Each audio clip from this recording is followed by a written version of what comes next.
Olá, este é um podcast sobre o filme Um Amor para Recordar, filme norte-americano do ano de 2002, dirigido por Adam Shankman e com produção de Denise Villeneuve e Hunter Lowry. O filme teve seu roteiro escrito por Nicholas Sparks, o autor do livro Um Amor para Recordar, que foi lançado em 1999, e também por Karen Jensen. Nicholas Sparks, eu acho que para todo mundo que sabe, né?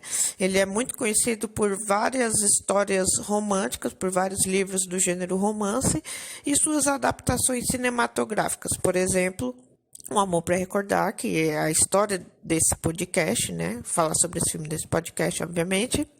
Também temos A Última Música, de 2010, Querido John, de 2010, Diário de uma Paixão, de 2004, né? Tô falando dos filmes. Um Homem de Sorte, de 2012, A Escolha, de 2016, entre tantos outros. Noite de Tormenta, também, 2008, e por aí vai, a lista é longa. Ele é um autor muito queridinho entre os adolescentes e as mulheres já adultas, né? Porque ele escreve histórias muito boas, seus filmes são muito bons, sem aquela pegada romântica, né? Como eu já falei. E a grande parte das suas adaptações cinematográficas se passam na cidade de Carolina do Norte. Olha só que curioso, pois foi onde o autor viveu boa parte da sua vida. Ele sempre coloca um toque pessoal nas suas histórias. Cada filme tem uma história diferente, mas ele sempre dá um jeitinho de colocar a sua marca.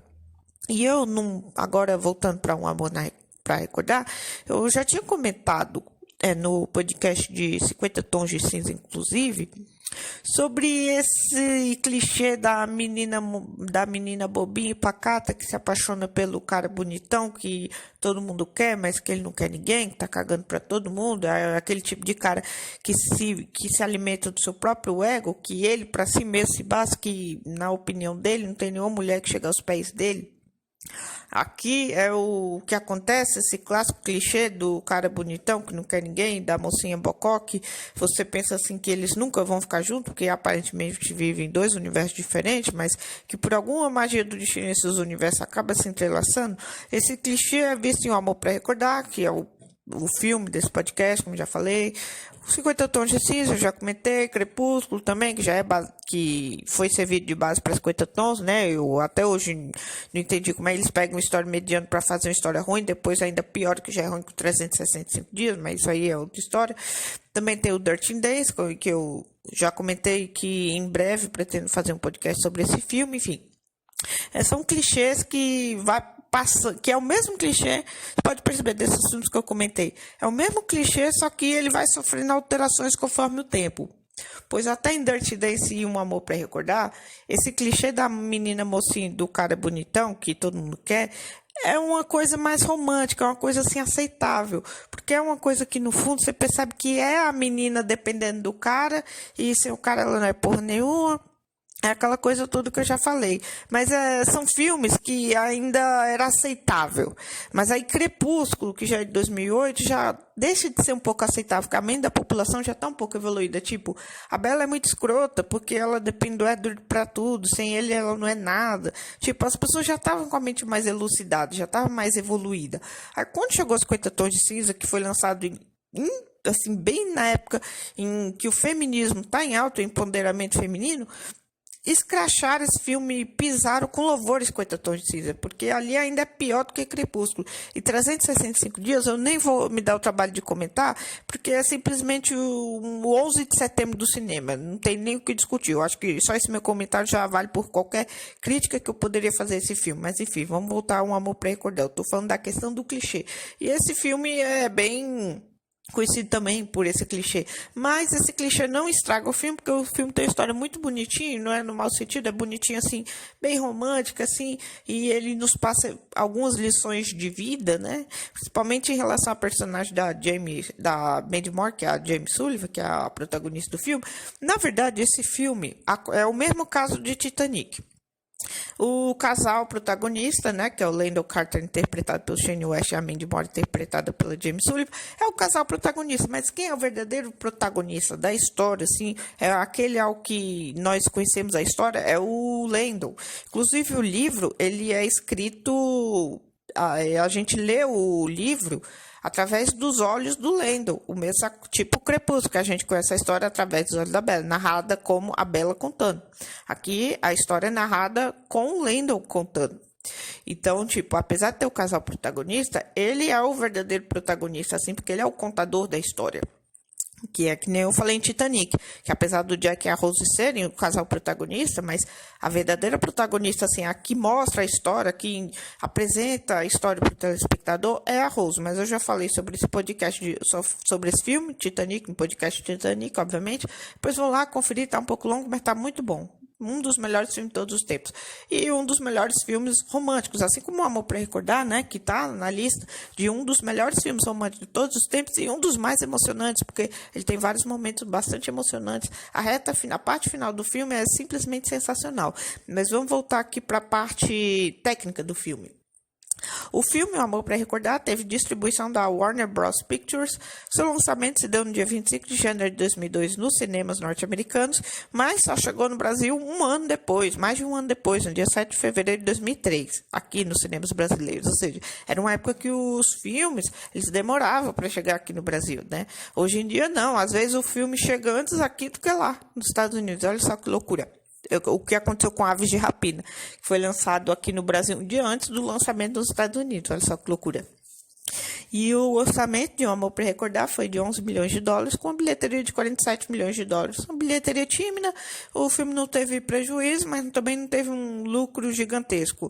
Acho que deu para o gasto. Se esse filme fosse lançado para os dias de hoje, ele daria uma bilheteria assim fazendo pelo menos uns 300 milhões de dólares. Porque se vocês forem analisar, o filme A Culpa é das Estrelas, que é considerado Um Amor para Recordar 2.0, que em breve também pretendo falar sobre esse filme, A Culpa é das Estrelas, né, é Um Amor para Recordar 2.0. 2.0, só que com pequenas modificações, tipo personagem, mas também tem essa temática do câncer, aquela coisa toda, ainda mais grave, porque é os dois com câncer, aqui no caso é só a personagem da Jamie, e também, enfim, a Culpa é das Estrelas tem essa mesma temática, tem essa mesma pegada, assim, tem muitos clichês, não é a questão da menina bolsinha com cara bonitão, né, porque já na Culpa das Estrelas a gente já tem uma protagonista com a mente evoluída, mais à frente do seu tempo, tipo, uma menina de 17 anos com a mentalidade de quem tem uns 25, 30, de quem já viveu uma vida inteira, enfim, mas eu vou deixar para falar desse filme no momento certo. O que eu estou querendo dizer é que A Culpa é das Estrelas, que é bem similar ao Amor para Recordar, ultrapassou mais de 300 milhões de dólares em bilheteria. Eu não sei ao certo, mas eu sei que ultrapassou mais de 300 milhões. E, ou seja, O Amor para Recordar batia essa bilheteria fácil, ou nos dias de hoje. Naquela época foi um filme que passou meio batido, assim, mas se fosse para os dias de hoje, daria uma alta bilheteria. E agora vamos aqui para o elenco do filme, né? No elenco, nós temos o Shane West, que interpreta o Lando Carter, né? Como eu já falei. Aqui ele vai sofrendo várias alterações durante o filme, mudanças durante o filme, porque ele começa como um jovem rebelde, como um jovem que não liga para nada, nem para ninguém, que tá cagando pro mundo, que faz o que quer, na hora que quer. Ele acaba provocando ele e o grupo dele, o grupo de amigos deles, até então ele considerava amigo, acaba provocando um acidente de um rapaz lá, que eu não peguei o nome aqui, mas enfim, isso não vem ao caso. Aí, a partir daí, ele recebe uma punição da escola, ele pensa que vai ser expulso, só que o diretor diz que ele não vai ser expulso ainda, que ele vai dar mais uma chance para ele, e aí decide botar ele lá no musical da escola, na peça de teatro que vai ter da escola, né, musical, e que ele vai ter que ajudar alunos em atividades de reforço nos finais de semana, limpar a escola, entre outras coisas lá. É claro, ele fica a contragosto, mas ele acaba fazendo tudo isso, né? E a partir daí que ele acaba se aproximando aos poucos da Jamie Sullivan, que é interpretada pela atriz Mandy Moore, que inclusive canta algumas músicas no filme, mas eu chego lá, calma. E ela é a filha do pastor, a filha que usa sempre a aluna, a filha do pastor da cidade, né? Porque é uma cidade pequena, né? aquela coisa toda, cidade pequena, pacata, ela é filha do pastor da cidade, todo mundo respeita, ninguém mexe com ela, quer dizer, o pessoal da escola meio que tira sarro dela porque ela tem aquele jeitinho assim, bem tímido, pacato, não faz amizade com ninguém, usa praticamente sempre a mesma roupa, enfim. E o Lando fazia parte desse povo que estava cagando para ela. Mas a partir dessas ensaios para a peça de teatro da escola, que ele começa a se aproximar dela, começa a conhecer ela, até que acaba se apaixonando por ela. No filme, nós também temos o ator Peter Coyote, que interpreta o Reverendo Sullivan, que é o pai da Jamie, né? Que ele é o clássico pai rigoroso autoritário, ainda mais sendo o reverendo da cidade, né? Que é o pastor, né? Vamos dizer assim, da cidade. Já é clássico, né, desses filmes assim, que o cara que é o pastor da cidade, né, que é como se fosse um padre, né, mas é pastor. O pastor da cidade tem aquele jeito rigoroso, tudo, aquela coisa toda. E ele, a princípio, ele não gosta da aproximação do Lando e da Jamie. Aliás, ele já não gosta nem quando a Jamie avisa pro pai que o Lando tá indo pra casa dela pra eles ensaiarem a peça de teatro. Dali ele já não gosta, porque ele odeia o Lando. Uma pessoa que se diz fiel a Deus, a tudo mais, e tem repulsa pelo outro. Mas também não dá pra condenar, porque o Lando era um FDP, né? Com perdão da palavra. E o Lando, assim, E o Lando, ele sempre teve cuidado de ser respeitoso com o reverendo, porque apesar de não gostar, assim como os outros alunos rebeldes da escola como ele, ninguém desacata, ninguém desrespeita ele. Fala mal pelas costas, mas ninguém desrespeita. E depois que ele começa a se apaixonar pela Jamie, ele passa a ter ainda mais respeito por seu pai da sua amada, né? E o reverendo, ele não gosta da aproximação dos dois, ele começa a perceber que a Jamie está se interessando pelo Lando, e ele também percebe que o Lando está se apaixonando pela Jamie. E ele insiste em alguns momentos do filme para que ela conte a verdade para o Lando, antes que seja tarde demais, que a verdade é essa. O filme tem 19 anos, né? 2021, o filme tem 19 anos, já vai fazer 20 anos ano que vem. Ele diz pra Jamie contar a verdade pro Lando. Você me pergunta que verdade é essa, eu te digo. Eu não vou ficar fazendo suspense com relação a spoiler, porque é um filme de quase 20 anos, né? Pelo amor de Deus. O que ela deve contar pro Lando, na opinião do pai, é que ela tem câncer terminal, leucemia, né? Por que terminal? Porque no caso dela, ela já tá desenganada, ou seja, ela tem algum tempinho de vida ainda. Porque tratamento como quimioterapia, radioterapia, transplante ou qualquer outra coisa não vai fazer mais efeito para ela. A doença já foi descoberta no estágio que não tinha mais jeito, infelizmente. E aí ela acaba contando pro Lando depois, né? Mas eu já chego nessa cena. Já vou comentar sobre essa cena e outras, né? Como de praxe, assim como nos outros podcasts, a gente tem o nosso top 10 ou top 15, dependendo do filme, né? Se o filme for muito longo, eu tiver coisa demais para acrescentar. Mas aqui no meu roteiro eu só fiz top 10 mesmo, que, assim, tá bom. E, enfim, continuando. Aqui no elenco, nós também temos a Daryl Hannah, que é a Cynthia Carter, que é a mãe do Lando, né? A mãe e o pai do Lando se separaram quando ele era um pouco mais novo, né? E ele guarda ressentimentos do pai por isso, né? Porque o pai e a mãe se separaram e ele manda o dinheiro para a mãe. E meio que é um pai distante, né? Ele tem esse ranço por isso. E a mãe tentando fazer assim, porque ela se separou do homem, né? Mas ela tenta separar essa questão da separação com a relação dele de filho com o pai, mas não dá muito certo, porque ele tem o ranço do pai, né? Mas, assim, a Jamie, né? A doença da Jamie acaba aproximando o Lando do pai e os dois acabam fazendo as pazes. E nós também temos a Lauren German, que é a Belinda, que é a ex-namorada do Lando, né? E que logo depois do acidente daquele carinha lá que eu já comentei, eles estão lá na missa da cidade, né? Que é a cidade comunitária, aquela coisa toda. Eles estão na missa e ela percebe o Lando olhando pra Jamie e a Jamie olhando pro Lando, né? Até então eles não têm nada. Mas os dois só se olham assim, né? Dali ela já percebe, dali ela já fica sem ciúme, ou seja, paranoica total. Ela, depois da peça do musical da escola, ela, junto com os outros colegas dela, né, ela faz umas montagens com a cara da Jamie, um corpo lá esbelto, só de biquíni, faz uma montagem para ela ser zoada para a escola inteira, só que aí o Lando defende ela daquela brincadeira sem graça, vamos dizer assim, para não falar outra coisa. E aí a Belinda percebe que ele está muito apaixonado pela Jamie, e ele acaba se afastando de vez do grupinho que ele tinha.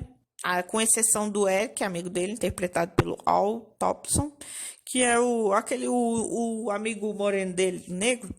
É o único que ele ainda mantém, assim, um contato, que ele ainda conversa, mesmo depois disso, né? Apesar de tudo.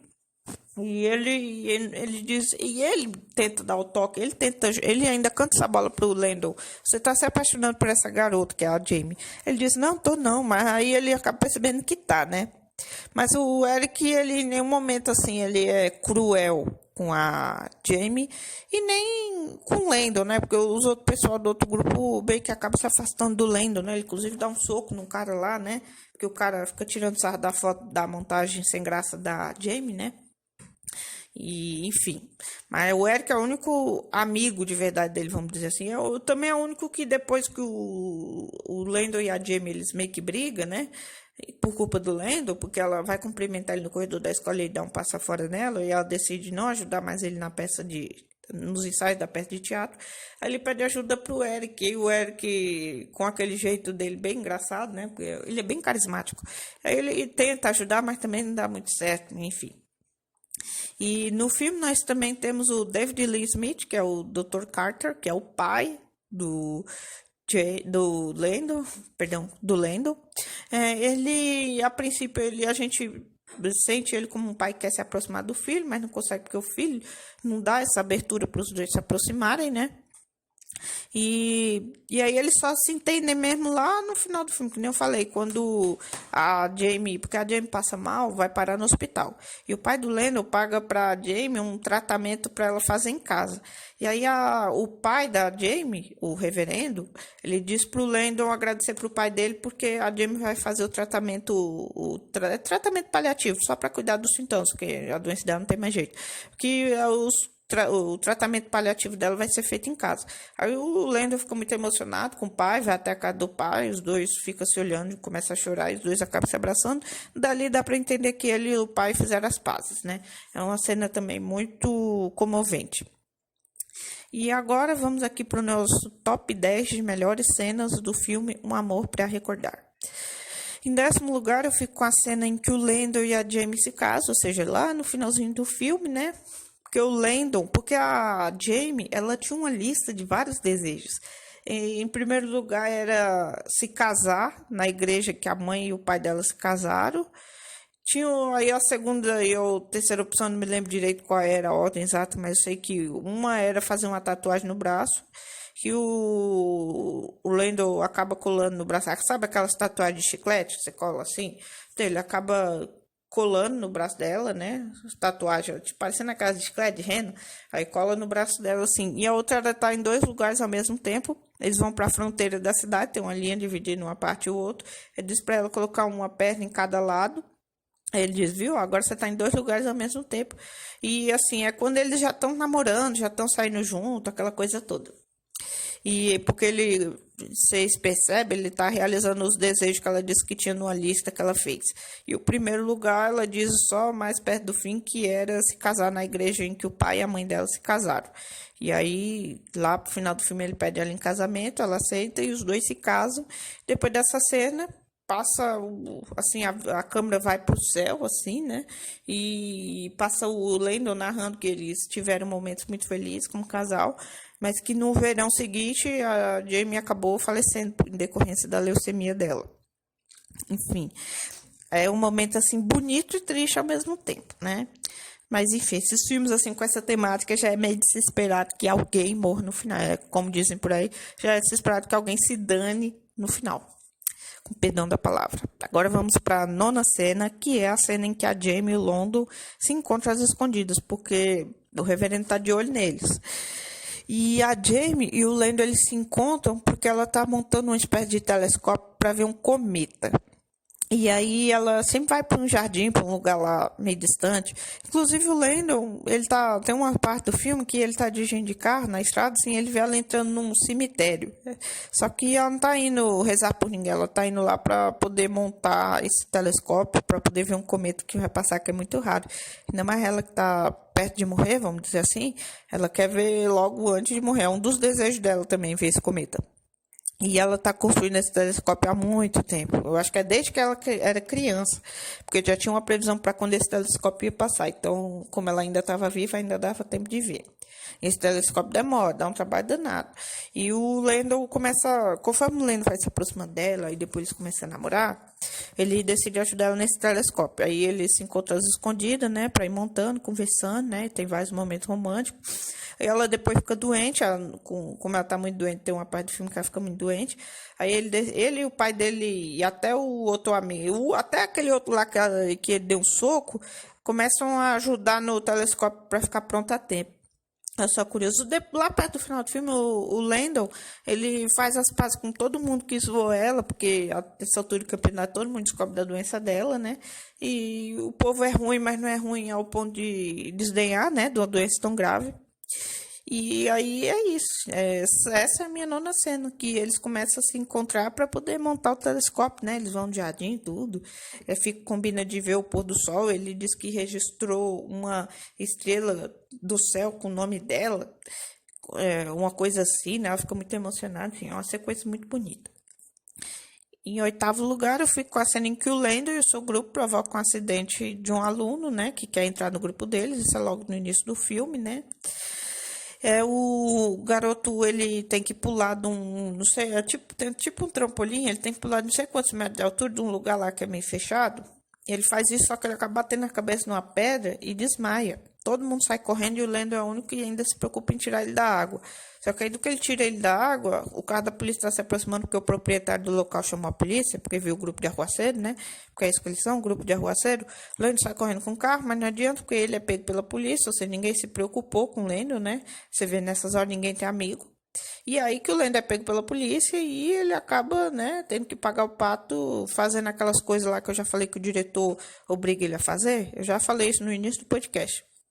E em sétimo lugar, eu fico com a cena em que a Jamie passa mal e vai parar no hospital. Nessa cena ela tá vendo o Landon, né, eles já são namorados dessa altura, se empenhando em ajudar ela no telescópio dela, né? Ela vê pela janela logo de manhã, aí ela acaba passando mal e desmaia nos braços do pai, vai parar no hospital, né? E o Landon fica lá o tempo todo com ela no hospital. É a partir desse momento em que o Landon tá lá, junto do leito da Jamie, que o pai da Jamie começa a perceber que o Landon realmente gosta da filha dele, porque não é todo mundo que tá junto com a pessoa ali no leito do hospital, né? Assim, tem que ser uma pessoa que gosta muito, né? É a partir daí que ele começa a perceber de fato que o Landon tá mudando, que ele tá se tornando uma pessoa melhor, que ele tá se tornando o oposto do que ele era no início do filme. Enfim, essa sequência toda também é sensacional. Em sexto lugar, eu fico com a cena em que o Landon faz as pazes com seu pai, né? Como eu já falei, né? Que o reverendo pede um pouco tempo depois a Jamie recebe alta e o reverendo pede para o Landon agradecer o pai dele, Landon, porque ela vai fazer o tratamento paliativo na casa dela, né? Não vai ter que ficar no hospital por mais tempo. O Landon vai atrás do pai dele, que eu já falei, os dois se olham assim emocionados, né? O pai sabe que ele foi lá agradecer, os dois acabam fazendo as pazes. Também é um momento muito bonito do filme. Em quinto lugar, eu fico com a cena em que o Landon visita o reverendo Sullivan, no fim do filme, né? Depois que a Jamie morreu e tudo mais, né? Ele vai lá entregar para ele um livro, né? Uma Bíblia, né? A Bíblia da mulher dele falecida, da mulher do reverendo, né? Que deu para Jamie, que era filha deles, né? E a Jamie deu para ele. E agora ele está devolvendo para o reverendo essa Bíblia da mulher dele, da mulher do reverendo. Ou seja, é aquele famoso passa de mão em mão, né, com o perdão da palavra, mas aí voltou para ele porque foi a única pessoa da família dele que sobrou, porque a mulher morreu, acho que foi no parto, se eu não me engano, e aí ficou a Jamie. E aí ele tem uma parte do filme que ele fala isso, que ele fala pra Jamie que a mãe morreu no parto, né, que nos primeiros dias ela já de bebê ele não sabia nem se conseguiria aguentar olhar para ela, né, porque de certa forma, mesmo sabendo que ela era inocente, ele atrelava a morte da culpa a ela, né, de certo modo, mas aí depois que ele viu ela beber, começou a se apaixonar por ela, né, a filha, se apaixonar como filha, assim, né, nada disso vocês estão pensando, não, nem insisto. Se apaixonou pelo aquele bebezinho que precisava de cuidado, precisava de um pai, aquela coisa toda. E agora, voltando para essa quinta cena, que é o que a gente tá falando, o Landon visita, entrega essa Bíblia que era da mulher falecida dele, né, que deu pra Jamie, que deu pra ele, que agora tá devolvendo pra ele, só que é aleatório. E aí o Landon diz que também tem outra coisa, um dos desejos da Jamie era ver um milagre acontecer. E essa é, assim, né, na minha opinião, assim, a frase mais bonita do filme, assim, a melhor coisa que o reverendo podia ter dito pro Lando. Que ele fala assim, é uma pena que a Jamie não possa ter visto o milagre, né? O Lando falando isso pro reverendo, aí o reverendo fala assim, ela viu o milagre. Você, tipo, um jovem rebelde que se transformou num jovem de bom coração, né? E que inclusive está estudando, já está na faculdade estudando medicina, ou seja, quem diria que aquele jovem do início do filme iria se transformar no estudante de medicina, né? Você vê como o amor, né? Apesar de ter muita gente que não acredita no amor, aquela coisa toda, como ele tem o poder de mudar uma pessoa assim, radicalizar, né? A pessoa, mudar. Eu acho que essa é uma das mensagens do filme também. Muito bonita, né? Também tem outra frase, eu acho que é a frase mais famosa do filme, que é tipo, o amor é como o vento, você não pode ver, mas pode sentir também, né? Aquela coisa que impregna, né? Aqui dentro, né? Do íntimo, né? Enfim, essa cena do Lando e da conversa do Lando com o reverendo no final do filme também é sensacional. Fica aí meu quinto lugar, né? Em quarto lugar, eu fico com a cena em que o Lando confessa para Jamie que está apaixonado por ela. Isso é logo depois da peça de teatro, né? Que eu já vou falar dessa cena, né? Que aí no dia seguinte ele até se senta com ela na mesa que ela tá almoçando, né? Ele já nem se importa mais com os comentários que estão fazendo dele junto com ela, porque ele tá gostando tanto dela que quer provar para ela que não se importa com o que as pessoas digam, ao contrário do que ele demonstrou antes, né? Como eu já falei que ele deu um passo fora nela para não ficar mal com os amigos, né? Ele, a essa altura, já não se importa mais nem com isso. Só que a Jamie ainda tá com muita raiva dele por aquele momento. E até que ela sai correndo desesperada, né, dele, não aguenta.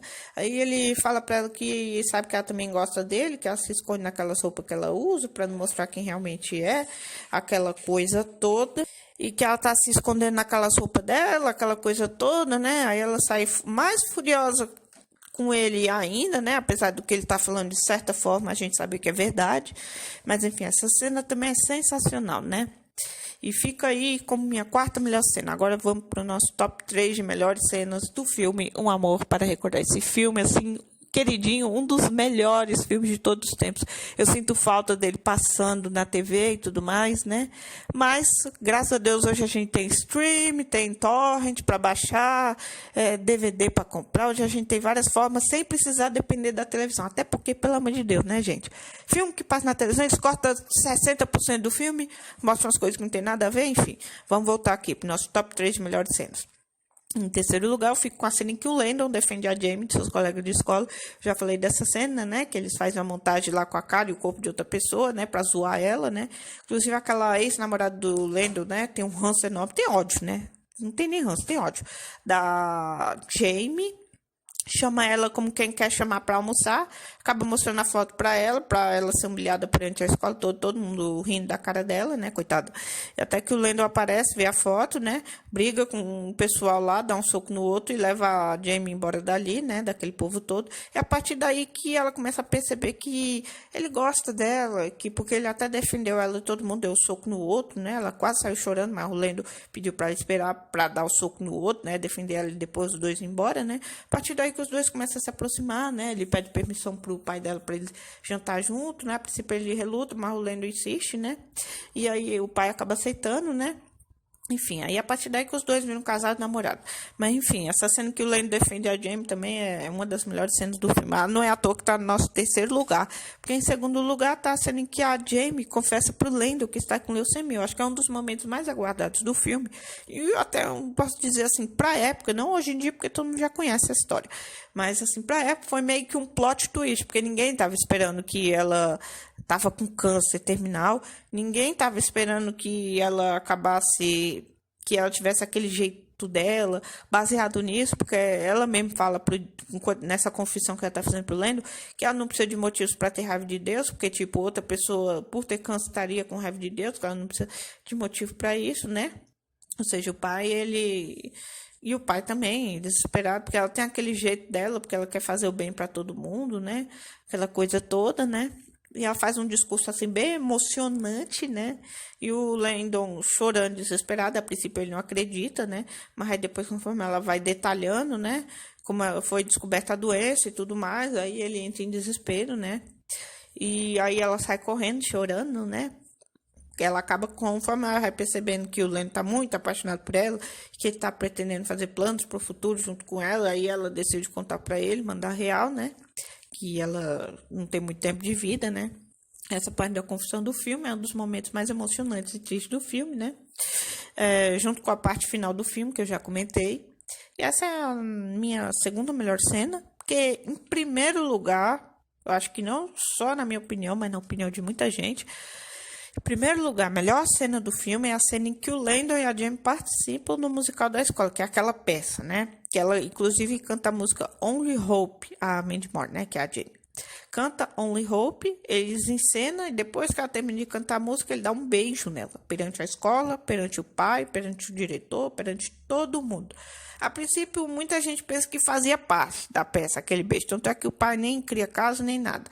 Mas quem é que fica irritada? Sim, ela mesma, Belinda, que é a ex-namorada do Landon. Ela sente que aquilo ali foi, ela percebe que ali não tinha nada a ver com a peça, que foi uma coisa assim que ele quis beijar ela porque ele tá gostando dela. Mas enfim, né?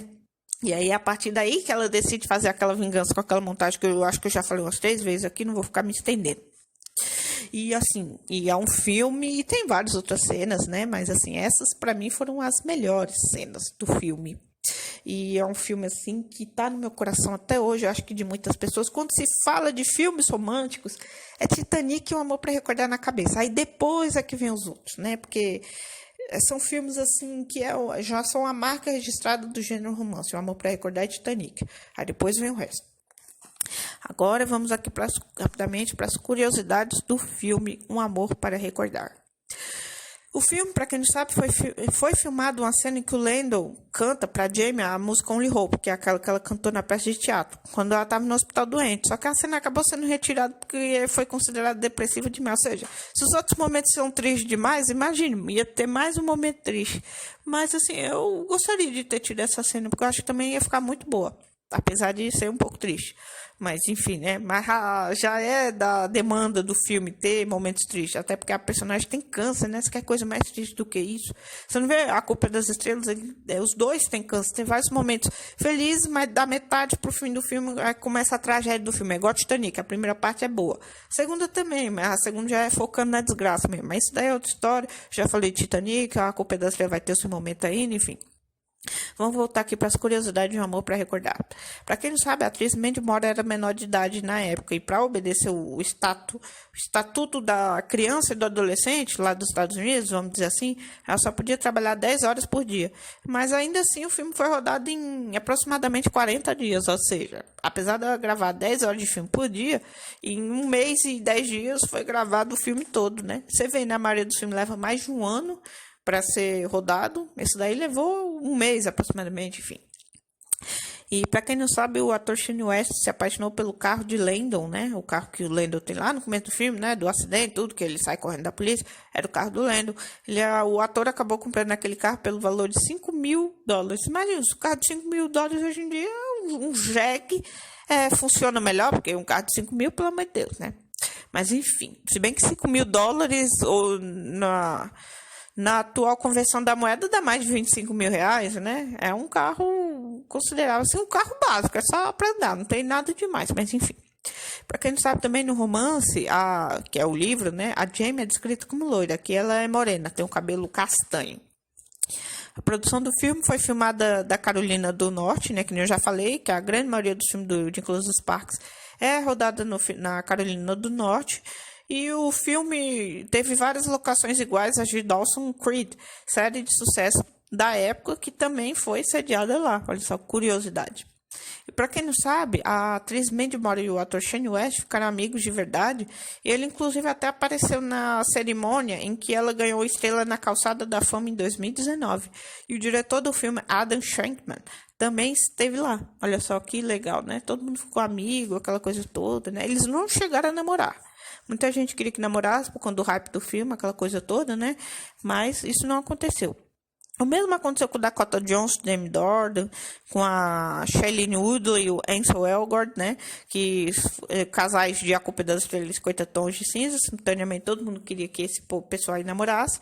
Mas a Shailene e o Ansel, né? O casal de A Culpa das Estrelas, só ficaram ali na amizade mesmo. A Dakota e o Jamie não tinha nem chance, até porque o Jamie já era casado com uma mulher, né? A gente separar da mulher pra... Não, né? Enfim. E aqui, como última curiosidade do filme, né? Um Amor para Recordar. Nós temos 4 músicas cantadas pela Mandy Moore, que é Cry, que é a música tema do filme, Only Hope, que ela canta durante a peça de teatro, né? Também tem It's Gonna Be Love e Someday We'll Know, que são músicas que vão tocando durante o filme. E, assim, é um filme que marcou uma geração, né? Assim como Titanic, A Culpa é das Estrelas, né? Como se fosse Como Eu Era Antes de Você, são filmes românticos, assim, que foram ovacionados, né? Que receberam críticas muito boas, né? Eu adoro filme de romance. Eu gosto mesmo de filme de drama, assim. Drama, comédia, assim, pra dar aquela relaxada. Mas eu gosto mesmo de filme de drama, assim. Principalmente filme de gangster, assim. Pra mim, esses são os melhores. Mas eu também gosto de um filme romântico, assim, com história bem elaborada, que é o caso de Um Amor pra Recordar. É, assim, show de bola. Não tem o que se discutir. Assim, aqui nesse podcast, de 0 a 10, eu dou uma nota 8 pro filme. É um filme muito bom mesmo. O filme nota 8 é um filme muito bom, não é uma nota ruim, não. Pelo contrário, passou de ano com louvor. E, cara, a química do casal aqui é incrível, é sensacional, extremamente convincente. A produção do filme, apesar de ser simples também, tá muito boa. A direção tá ótima, as atuações extremamente convincentes. Trilha sonora excelente, ou seja, tudo aqui no filme casa muito bem. O filme, na minha opinião, a adaptação. Ele foi adaptado do livro, eu li o livro. Ele tem uma adaptação, na minha opinião, entre o livro e o filme conseguiu ser melhor que o livro. Porque o livro ele é narrado pelo Landon, né? Tem vários momentos que ele fala mal da Jamie, que ele fala um monte de coisa, assim. Enfim, que no filme não passa, obviamente. Eles mudaram muita coisa do livro. Quem vai ler o livro depois vai ver o filme, vai ver que mudaram coisa demais. Mas que o filme melhorou muito, inovou muito. Nicholas Sparks, não que o livro seja ruim, não. O livro é bom, mas é que o filme é muito superior. O mesmo acontece com grandes obras, né? Como Poderoso Chefão, que todo mundo elogia mais o filme do que o livro, né? O livro é rico, poderoso, mas o filme é melhor. Eu ainda não li o livro de Poderoso Chefão, pretendo ler em breve, enfim. Mas aqui, voltando para o Amor, para recordar que eu li o livro e vi o filme, tudo muito bom, mas o filme extremamente superior, né? Nota 8 de 10, né? Não tem o que se discutir. Em breve eu pretendo falar de outros filmes românticos, né? Eu vou ficando por aqui com esse podcast. Um Amor para Recordar. Assistam, vale a pena. Quem assistiu, reassista.